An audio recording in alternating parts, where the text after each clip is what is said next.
కాంగ్రెస్ పార్టీకి big shock తగిలింది. కాంగ్రెస్ పార్టీలో ఏమో జరుగుతుంది, ఏమో చేద్దాము, అధికార పార్టీలో ఉంటే లాభాలు జరుగుతాయి కదా, అధికార పార్టీలో ఉంటే కొన్ని వెసలుబాట్లు ఉంటాయి కదా అని వచ్చినటువంటి ఆ నేతలు ఇప్పుడు వరుసగా రాజీనామా పర్వానికి తెరలేకపోతున్నారంటే ఇప్పుడు జరుగుతున్న సినారియో చూస్తే అవుననే సమాధానం కనబడుతోంది. కాగజ్ నగర్ నియోజకవర్గ మాజీ ఎమ్మెల్యే, సిర్పూర్ కాగజ్ నగర్ నియోజకవర్గ మాజీ ఎమ్మెల్యే కోనేరు కోనప్ప గతేడాది మార్చిలో కాంగ్రెస్ పార్టీలో చేరారు. ఆయన అయితే ఇంకా పూర్తిగా ఏడాది కాలం కాలేదు, కానీ అప్పుడే రాజీనామా అంటూ వార్తలు తెరమీరికి వచ్చాయి. ఎమ్మెల్సీ ఎన్నికలు జరుగుతున్నాయి. ఇప్పుడు ఉమ్మడి మెదక్, నిజామాబాద్, ఆదిలాబాద్, కరీంనగర్ జిల్లాలకు సంబంధించినటువంటి ఒక టీచర్స్, మరొకటి గ్రాడ్యుయేట్స్ ఎన్నికల కోటా కింద ఎమ్మెల్సీ ఎన్నికలు జరుగుతున్నాయి. ఈ నెల 27న ఎలక్షన్లు కూడా ఉన్నాయి. ఈ నేపథ్యంలో అధికార కాంగ్రెస్ పార్టీ నిర్ణయించిన అభ్యర్థి వైపు కాకుండా ఇండిపెండెంట్గా పోటీ చేస్తున్నటువంటి ఒక అభ్యర్థికి కోనేరు కోనప్ప మద్దతుగా నిలుస్తున్నారట. స్వతంత్ర అభ్యర్థి అయినటువంటి ప్రసన్న హరికృష్ణకి మద్దతుగా నిలబడుతున్నారట. కొంతకాలంగా పార్టీ తీరుపైన కూడా అసంతృప్తిగా ఉన్నారు కోనప్ప. ఇటీవల బహిరంగంగానే పార్టీ పైన విమర్శలు కూడా చేశారు. దీంతో పార్టీకి రాజీనామా చేశారంటూ కూడా చర్చ కొనసాగుతోంది. అవసరమైతే ఇండిపెండెంట్గా పోటీ చేస్తానని చెప్పి కోనప్ప అంటున్నారు. దీనికి గల కారణం ఏంటంటే ఇప్పటికే కోనప్ప కాంగ్రెస్లో ఉన్నారు. ఆయన బీజేపీలోకి వెళ్దామంటే బీజేపీలో సిట్టింగ్ స్థానం పాల్వే హరీష్ బాబు ఉన్నారు. బీఆర్ఎస్లోకి తిరిగి వెళ్దామనంటే బీఆర్ఎస్ పార్టీలో అక్కడ ఆల్రెడీ పాగా వేసుకొని ఆర్ఎస్ ప్రవీణ్ కుమార్ కూర్చొని ఉన్నారు. కాంగ్రెస్ పార్టీలో అనుకున్న తీరుగా సాగడం లేరు. ఇక ఎల్లాకు వెళ్దాం ఎలా అని చెప్పి ఆలోచన చేస్తూ ఆయన అవసరమైతే ఇండిపెండెంట్గా సైతం పోటీ చేస్తానంటూ కూడా ఆయన మాట్లాడుకొస్తున్నారట. అసెంబ్లీ ఎన్నికల్లో బీఆర్ఎస్ తరఫున పోటీ చేసి ఓడిపోయారు. ఆ తర్వాత కాంగ్రెస్ పార్టీలో చేరారు. మరిన్ని డీటెయిల్డ్ అప్డేట్స్ రవి దగ్గర తెలుసుకునే ముందు మా ప్రతినిధి రవినాయక్ సిద్ధంగా ఉన్నారు. అంతకుముందు ఒకసారి కోనేరు కోనప్ప ఇటీవల కాలంలో కాంగ్రెస్ పార్టీని ఉద్దేశించి కీలక వ్యాఖ్యలు చేశారు. అవేంటో చూద్దాం. మాకు పౌరుషం ఉన్నది, మాకు సత్తా ఉన్నది, మేము ప్రజల్లో ఉన్నాం. రేపు ఎన్నికలు వస్తే ఇండిపెండెంట్ అభ్యర్థిగా పోటీ చేస్తాం. మీ అందరి దయ ఉంటే అని చెప్పి చెప్తా ఉన్నా. మీ అందరి ఆశీర్వాదం ఇస్తే ఇండిపెండెంట్ అభ్యర్థిగా పోటీ చేస్తాం. ఎందుకంటే మీరు ఏదైతే నాకు ఆశీర్వాదం ఇచ్చారో, నాకు దుర్గం లక్ష్మణ్జీ, యాదవ్జీ, గుండాపేటలో పోతే నాకు ఏదైతే ఆశీర్వాదం ఇచ్చిందో ఆ ఆశీర్వాదాన్ని ఇప్పుడు చెప్తున్నా. 2004 సంవత్సరం తిరిగినప్పుడు నాకు కాంగ్రెస్ పార్టీ టికెట్ ఇవ్వలే, కానీ ఆనాడు నాకేం చెప్పిందో, కాగా నువ్వు పోటీ చేయి, మేమంతా మేము వెనుక ఉన్నామంటే ఇండిపెండెంట్ గా మనం తయారైన రోజున తెల్లగుడ్డ పట్టుకొని ఇండిపెండెంట్ గా తయారైతే రాత్రి 12 గంటల రాత్రి పిలిచి ఈ కాంగ్రెస్ పార్టీ మన బీఫామ్ ఇచ్చింది. ఇంత దొంగ కంపెనీ ఇది. శాతగాని చట్టంలో ఓటేస్తే మునిగేది మీరే బిడ్డ అని చెప్పిన ఇలా ఎవరు కనపడుతున్నాడు. ఇంటికి ఢిల్లీలో పోయాక రూమ్ ఇయ్యాలి కదా, నిన్న ఏడ్చుకుంటా చెప్తా ఉన్నాడు. అంటే మా ఇజ్జత్తుని మొన్న అసెంబ్లీలో తీసినాం, మమ్మల్ని మహారాష్ట్రలో కలుపుమని చెప్పి. మళ్ళీ నేను ఢిల్లీ మా ఇజ్జత్ మొత్తం దేశంతో తీసుకుంటాను. మనం ఓటేసినాం. మిత్రులారా, నేను ఒక మాట చెప్తా ఉన్నా. 51 బ్రిడ్జ్ కల్పించిన 51 బ్రిడ్జిలు కల్పించిన నా 15 ఏళ్ళ వీళ్ళందరూ కోనప్ప ఏం చేసిండని చెప్పి అంటారు.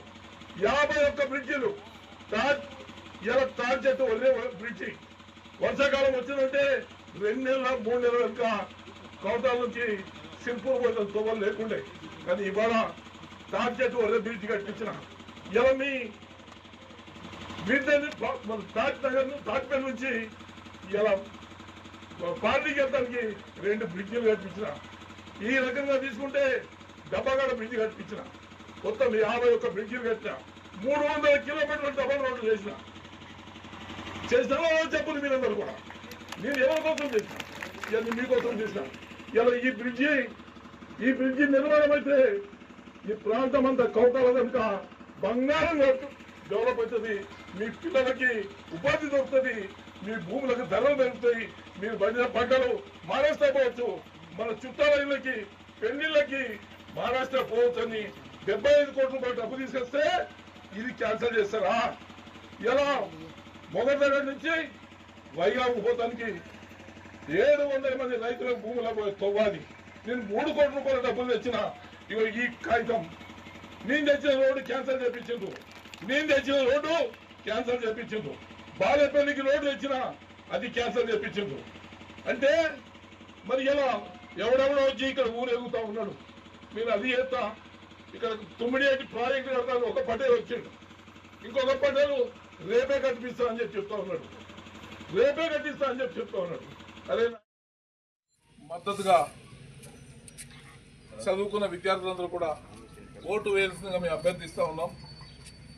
సేవాగుణం కలిగిన వ్యక్తి సేవే ధ్యేయంగా తన ఉద్యోగానికి రాజీనామా చేసి నిరుద్యోగ యువకుల కోసం, ఈ ప్రాంతంలో అభివృద్ధి కోసం ప్రయత్నం చేసే వ్యక్తి, ప్రజల మనిషి హరికృష్ణ గారికి మద్దతు పలకాల్సిందిగా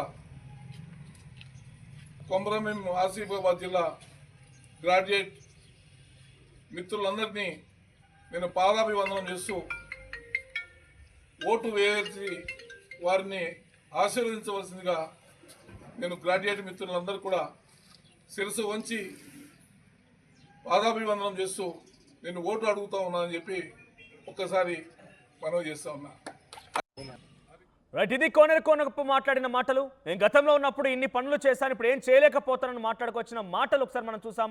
గత వారం రోజుల క్రితం మాట్లాడిన మాటలవి. మళ్ళీ ఇప్పుడు తిరిగి ఎమ్మెల్సీ ఎన్నికలు చాలా హాట్గా కొనసాగుతున్నాయి. గ్రాడ్యుయేట్స్ ఎమ్మెల్సీ ఎన్నికల్లో కాంగ్రెస్ పార్టీ అభ్యర్థిని గెలిపించడం కోసం అక్కడి ఎమ్మెల్యేలందరూ కానివ్వండి, కాంగ్రెస్ పార్టీ నాయకులు కూడా చాలా తీవ్రంగా కృషి చేస్తున్నారు. ఎలాగైనా కాంగ్రెస్ పార్టీ అధికారంలో ఉంది కాబట్టి ఎన్నికల్లో కాంగ్రెస్ పార్టీ అభ్యర్థిని గెలిపించుకోలేకపోతే కాంగ్రెస్ పార్టీ ప్రభుత్వం పైన అనేక రకాల అబాసుపాలే అవకాశం ఉంది కాబట్టి చాలా తీవ్రంగా వారంతా కృషి చేస్తున్న పరిస్థితి కనబడుతోంది. కానీ కోనేరు కోనప్ప మాత్రం ఇండిపెండెంట్ అభ్యర్థి అయినటువంటి ప్రసన్న హరికృష్ణకి మద్దతుగా నిలబడి దయచేసి ఆయనకు ఓటు వేయడంటే అభ్యర్థిస్తున్నటువంటి ఒక వీడియో సోషల్ మీడియాలో వైరల్గా మారింది. దీంతో ఆయన కాంగ్రెస్ పార్టీ విధానాలకు వ్యతిరేకంగా వెళ్తున్నారు అంటే గతంలో మాట్లాడిన మాటలు ఇప్పుడు ఆయన ప్రచార హోరు చూస్తూ ఉంటే కాంగ్రెస్ పార్టీకి రాజీనామా చేయబోతుందని చాలా గ్యారెంటీగా కనబడుతోంది. మరిన్ని అప్డేట్స్ ప్రతినిధి రవినాయక్ అందిస్తారు. ఎస్ రవినాయక్, ఏం జరుగుతోంది? కోనేరు కోనప్ప రాజీనామాకి సిద్ధమయ్యారా, రాజీనామా చేశారంటూ వార్తలు కొనసాగుతున్నాయి. దీంట్లో నిజాలేంటి? ముఖ్యంగా ఆయన కాంగ్రెస్ పార్టీలో కొనసాగుతూనే కాంగ్రెస్ అభ్యర్థిని కాదని ఒక ఇండిపెండెంట్ అభ్యర్థికి సపోర్ట్ చేయడం గల కారణం ఏంటి?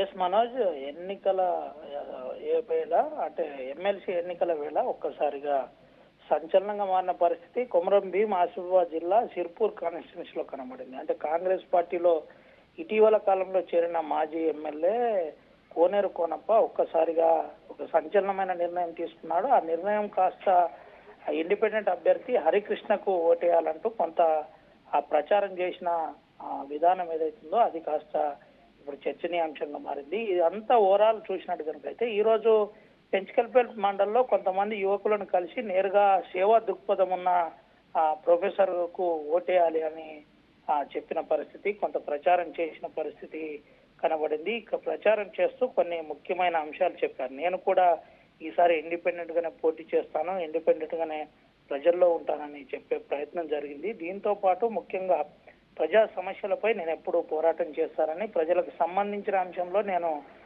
ఎప్పుడు కూడా ప్రశ్నిస్తూనే ఉంటానని చెప్పే ప్రయత్నం కూడా గతంలోనే చేసిన పరిస్థితి. అయితే గతంలో కూడా ఆర్టీవీ ఎక్స్క్లూజివ్ గా కొంత కథనాన్ని కూడా ప్రసారం చేసిన పరిస్థితి కనబడింది. దాంట్లో ప్రధానంగా తను చెప్పే విధానం చూసినట్టుగా ఏదైతే బ్రిడ్జ్ ఉందో, అదే విధంగా రోడ్లు ఉన్నాయో ఆ అంశంలో కాంగ్రెస్ పార్టీ నేను ముఖ్యమంత్రిని కలిసినా నాకు పూర్తి స్థాయిలో న్యాయం జరగలేదు, ఆ ప్రాంతాలకు రోడ్లు కానీ బ్రిడ్జులు కానీ కాలేదు, అందుకనే నేను నిరసిస్తున్నానని చెప్పిన పరిస్థితి. ఎవరు కూడా నిన్న అక్కడ మీటింగ్ కూడా జరిగిన పరిస్థితి, పట్టభద్రుల మీటింగ్ జరిగింది. ఆ మీటింగ్ లో ఆ జిల్లా ఇన్ఛార్జ్ మంత్రి సీతక్క కూడా పాల్గొన్న పరిస్థితి. పాల్గొన్నా కానీ ఎక్కడ కోనప్ప కనబడలేదు. అయితే కోనప్పను పిలిచే ప్రయత్నం చేసినా చాలా కాలంగా కోనప్ప ఎవరికి టచ్ లో లేదు. టచ్ లో లేకుండానే నేరుగా తన స్టైల్లో చెప్పే ప్రయత్నం చూసుకున్నాం, ఎట్లయితే అట్లా నేను ఈసారి పోటీలో ఉంటాను, అది కూడా ఇండిపెండెంట్ గా పోటీ చేస్తానని చెప్పే ప్రయత్నం అయితే జరిగింది. దీంతో భాగంగానే ఈ రోజు ఆ పెంచకల్పేట మండలంలో యువకులతో కలిసి హరికృష్ణకు ఓటేయాలి, ఓటేస్తే సేవా దృక్పథం కల్లోడు, గతంలో కూడా ఆ విద్యా సంస్థ ప్రొఫెసర్ గా ఉన్నాడు, ముఖ్యంగా విద్యాంశంలో తనకు ప్రత్యేకమైన అవగాహన ఉందని చెప్పే ప్రయత్నం చేస్తూ ఎవరికి భయపడకండి, స్వేచ్ఛగా ఓటేయండి అని చెప్పే ప్రయత్నం అయితే జరిగింది. అయితే ఇప్పటి వరకు అఫీషియల్ గా కోనప్ప ఎక్కడ తను రాజీనామా చేస్తున్నట్టు కానీ లేదంటే తను కాంగ్రెస్ పార్టీలో నుంచి వెళ్ళిపోతున్నట్టు కానీ ఇప్పటిదాకా చెప్పలేదు. ఇంటర్నల్ గా తనకున్న స్నేహితులతో ఒకే మాట చెబుతున్నాడు, నేను చాలా నమ్మానని, ఎంతో జరుగుతుంది, మంచి జరుగుతుందని, ప్రజలకు ఈ కాన్స్టిట్యున్సీ అభివృద్ధి బేసిక్గా అధికార పార్టీలకు వచ్చారంటే ఏదో ఒకటి ఆశించే వస్తారు, ఒక పదవా లేదంటే ఒక కాంట్రాక్టా లేదంటే ఇంకేదో రకరకాలుగా ఆశలు పెట్టుకొని ఆ కమిట్మెంట్స్ ప్రకారంగానే వస్తూ ఉంటారు. ఆయన వచ్చినటువంటి తీరు చూస్తుంటే అధికార కాంగ్రెస్ పార్టీలోకి గతంలో బీఆర్ఎస్ పార్టీలో పోటీ చేసి కొంత బీఆర్ఎస్ పార్టీలో సమయం లోపించి ఇప్పుడు మళ్ళీ కాంగ్రెస్లోకి వచ్చిన నేపథ్యంలో ఆయన ఏం ఆశించారు, ఏం జరగలేదు ఆయనకి? ఆయన మొన్న మాట్లాడిన మాటలు చూసాం, ఏం జరగకుండా పోతోంది, కాంట్రాక్ట్లు ఏం రావట్లేదు, నేను గతంలో బీఆర్ఎస్ పార్టీ అధికారంలో అప్పుడు ఇలా చేశాను అలా చేశాను ఇప్పుడు ఏం జరగడం లేదని చెప్పుకొచ్చారు ఆయన. అంటే అధికార కాంగ్రెస్ పార్టీలో ఉంటూనే కాంగ్రెస్ పార్టీ ప్రభుత్వం విమర్శలు వినిపించారు. తాజాగా అభ్యర్థిని, కాంగ్రెస్ నిర్ణయించిన అభ్యర్థిని కాదనకుండా ఇంకొక అభ్యర్థి కోసం ఆయన హామీ ఇచ్చి ఓట్లు వేయాలంటూ కూడా వినతి చేస్తున్న పరిస్థితి. సో ఏం ఆశించారని, ఏం జరగలేదు, ఆయన టికెట్ ఆశించారా, లేదంటే గతం నెక్స్ట్ సారి టికెట్ పక్కాగా తనకి ఇవ్వాలని ఆయన ఎక్స్పెక్ట్ చేస్తూ కాంగ్రెస్ పార్టీ అధిష్టానం నుంచి కమిట్మెంట్ కోరారా, ఇంకా ఎటువంటి అంశాలపైన ఎక్స్పెక్ట్ చేశారు ఆయన?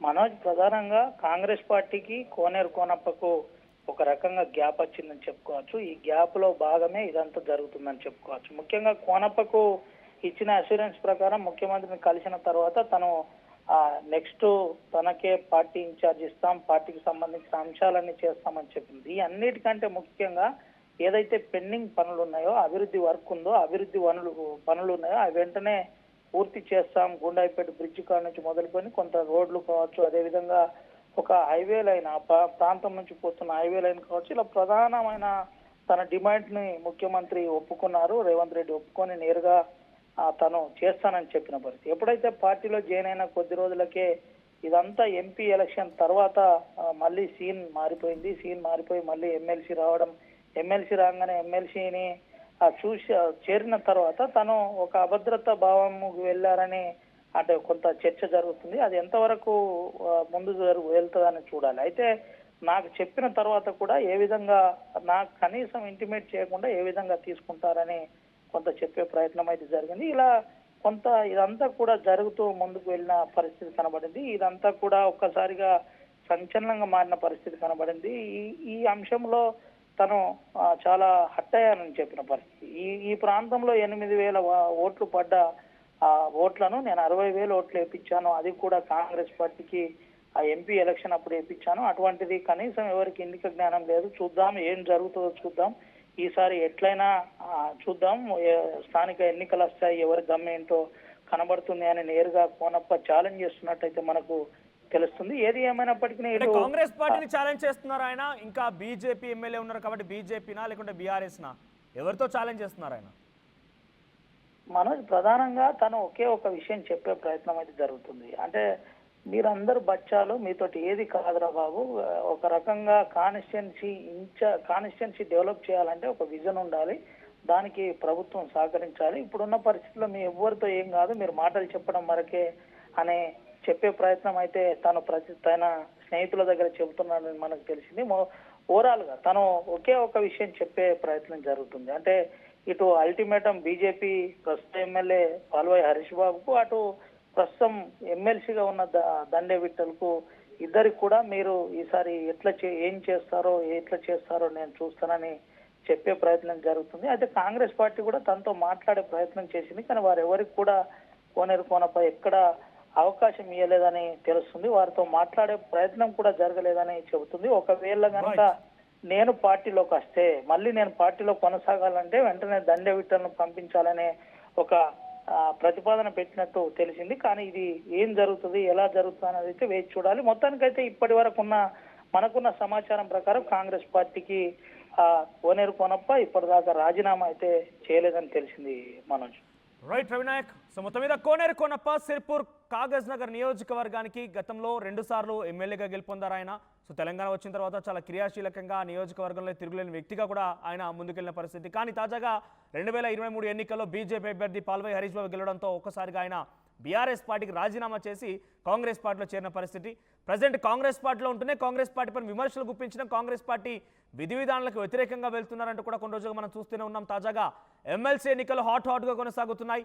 ఉమ్మడి మెదక్, నిజామాబాద్, ఆదిలాబాద్, కరీంనగర్ జిల్లాలకు సంబంధించి ఎమ్మెల్సీ ఎన్నికలు కొనసాగుతున్న నేపథ్యంలో ఆయన కాంగ్రెస్ నిర్ణయించిన అభ్యర్థిని కాదని ఇండిపెండెంట్గా పోటీ చేస్తున్నటువంటి ప్రసన్న హరికృష్ణకి ఓటు వేయాలని అభ్యర్థించడం కూడా ఒకసారిగా హాట్ టాపిక్గా మారింది. దీంతో ఆయన కాంగ్రెస్ పార్టీకి పక్కాగా వ్యతిరేకంగా వెళ్తున్నారని మరోసారి కన్ఫర్మ్ అయింది. రాజీనామా చేస్తారంటూ కూడా చర్చనీయాంశమైంది. ఏకంగా రాజీనామా చేశారంటూ కూడా ఒక హాట్ టాపిక్ అయితే వైరల్గా మారింది. కానీ తాజాగా ఇప్పుడు ఆయన ఒక్కసారిగా రాజీనామా చేస్తే మరి ఎటువంటి డిసిషన్ తీసుకుంటారో చూడాలి.